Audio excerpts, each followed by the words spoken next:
ও আজকে আমার মাতারানী রান্না করেছে একটা অন্যরকম আইটেম। আশা করি তোমরা সবাই খাও। গরমের মধ্যে ভালো লাগে না, অনেক দিনই খাইনি ওর জন্য, কিন্তু আজকে রান্না করা হয়েছে, দেখাচ্ছি। রান্না করেছো? এই গরমের মধ্যে আর কি রান্না করবো? এই যে পটলের একটু মশলা পটল বলে এটাকে, পেঁয়াজ টিয়াজ দিয়ে এটা করেছি, মশলা পটল করেছি। এই যে অল্প করে, গরমে আর কত কি রান্না করবো, অল্প অল্প করে রান্না করেছি। আর হচ্ছে আজকে এই যে স্পেশাল এইটা, এই রান্নাটা স্পেশাল।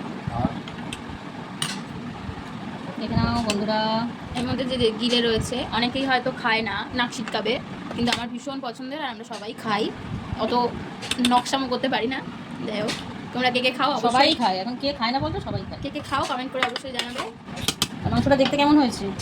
আমার মেয়ের তো আমার রান্না খুব একটা পছন্দ হয় না, ওকে তাও একটুখানি রান্না করতে করতে দেখিয়েছি, কথা দিয়েছিলাম। এর মধ্যে আবার কাঁকরোল দিয়েছো? দিদি খাবে তাই দিয়েছিলাম। কেমন হলো রান্নাগুলো কমেন্টে অবশ্যই জানিও। টাটা।